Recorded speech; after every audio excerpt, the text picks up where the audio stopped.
24-এর পরীক্ষাটা আজ হবে, আবার হলো না, কাল হবে, আবার হলো না। এইভাবে পিএসসির অফিসিয়াল নোটিফিকেশন, অনঅফিসিয়াল নানা রকমের গুজব, এগুলো শুনতে শুনতে তোমরা অভ্যস্ত হয়ে গেছো। অনেকটা সেই গরুর পালে বাঘ পড়ার যে গল্প রাখালের, যখন সত্যিকারের হবে তখন দেখা যাবে আর সিরিয়াসনেসটা আসছে না।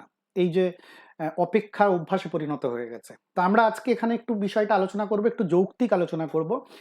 2024-এর ফর্ম ফিল আপের সময় যখন একদম অফিসিয়ালি বললো মার্চে পরীক্ষাটা হবে, তখন আমি আমার স্টুডেন্টদেরকে বলেছিলাম মার্চে পরীক্ষাটা হওয়া সম্ভব নয়, এবং সেটা আমি অফিসিয়াল ঘোষিত ডেটকে ইগনোর করেই বলেছিলাম। আমার এটা অনুমান নির্ভর ছিল। তো তাদেরকে বলেছিলাম, এবং এখানেও ভিডিও আছে, যে তাড়াহুড়ো না করে গুছিয়ে রিভিশন করো। ফলে অনেকে মার্চের পরীক্ষার ডেট শুনে মক টেস্টের দাবি করেছিল, আমি সেটা চালু করিনি। কারণ আমি জানি যে অনুমানটা ছিল একেবারে ব্যক্তিগত অভিজ্ঞতার উপরে, কিন্তু মার্চে নেওয়া পসিবল ছিল না জেনেও কেন মার্চে দিয়েছিলেন সেটাও একটা যৌক্তিকতা আছে। সেইটা আমি সঙ্গত কারণেই এখানে বলবো না, আমার কি মনে হয়েছে। তো এবার আসি, পরীক্ষাটা হতে পারে কতটা সম্ভাবনা আছে আগামী দিনে সেইটা নিয়ে। প্রথম কথা হচ্ছে, অন্যান্য নিয়োগের সঙ্গে ডাব্লিউবিসিএস নিয়োগের একটা বেসিক ফারাক আছে। অন্যান্য নিয়োগ আটকানো যেতে পারে, ডাব্লিউবিসিএস পুরো সরকারটা চালায়, সিস্টেম চালায়, গভর্নমেন্টে যারাই আসুক না কেন এই লেভেলটা কিন্তু গভর্নমেন্টটা চালায়।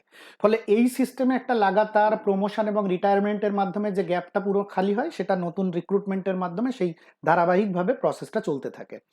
এতদিন পরীক্ষা না হওয়া সত্ত্বেও কিভাবে চলছিল, 21-এর পরীক্ষা রেজাল্ট পেন্ডিং ছিল, 22-এর ছিল, 23-এর ছিল। তাদের রেজাল্ট দিয়ে 23 ভরিয়েছে, 25 সালে ভরিয়েছে, 26 সালে ভরিয়েছে। এবার কি করবে?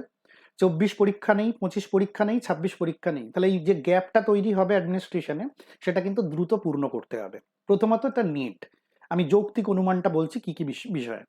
নেক্সট হচ্ছে ফর্ম ফিল আপ, একটা খুব বড় সমস্যা, যেটা অলরেডি হয়ে গেছে। একটা পরীক্ষা নিতে পারার জন্য ফর্ম ফিল আপ করার প্রসেসটা বড় সমস্যা, সেটা 24-এর ক্ষেত্রে হয়ে গেছে। 3 নাম্বার হচ্ছে, যত রকম অফিসিয়াল প্রবলেম ছিল কোনো কিছু আর থাকবে না আফটার ইলেকশন।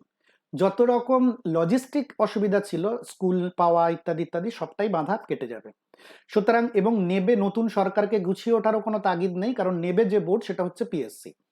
অতএব এরপরে ভোটের পরেই এই 2024-এর পরীক্ষাটা নিতে হবে। কারণটা অলরেডি আমি বললাম।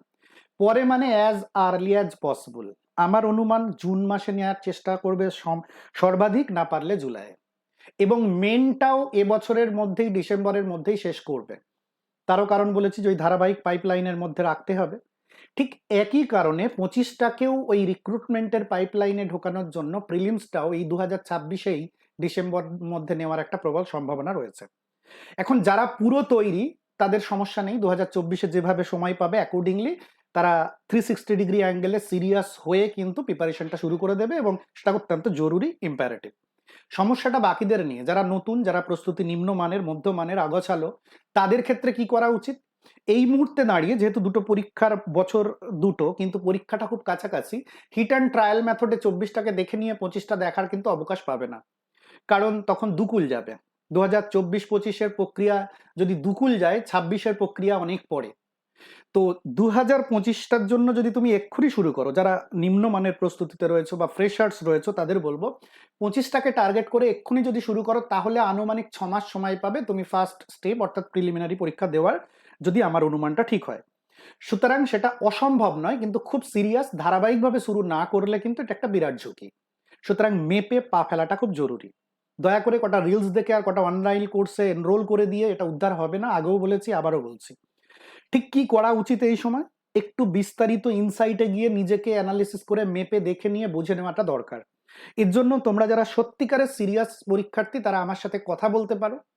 অনলাইনে নয়, যে প্রজন্মের স্ক্রিন অ্যাটেনশন 8 সেকেন্ডের বেশি নয়, তাদের সাথে অনলাইনে এই বিষয়ে আলোচনা করাটা অবান্তর। সরাসরি এসে কথা বলার এই ক্লেশটুকু নিতে পারলে তারা আমার সাথে কথা বলতে পারো। নিচে যে ডেসক্রিপশন বক্সেও ভিডিওটা দেওয়া আছে, টক টু এসআই স্যার কিভাবে অ্যাপ্লাই করবে, অ্যাপয়েন্টমেন্ট নেবে, অথবা ডাইরেক্ট হোয়াটসঅ্যাপ করতে পারো, স্যার আপনার সঙ্গে কথা বলতে চাই, কি করতে হবে, ডিটেলসটা পাঠিয়ে দেবে। এটা গেল। নেক্সট হচ্ছে, আবার একবার মনে করিয়ে দিই যে মার্চে হবে পরীক্ষা 2026-এর অফিসিয়াল ঘোষিত তারিখকে আমি যেরকম বলেছিলাম হওয়ার সম্ভাবনা কম, সেটা ছিল অনুমান নির্ভর।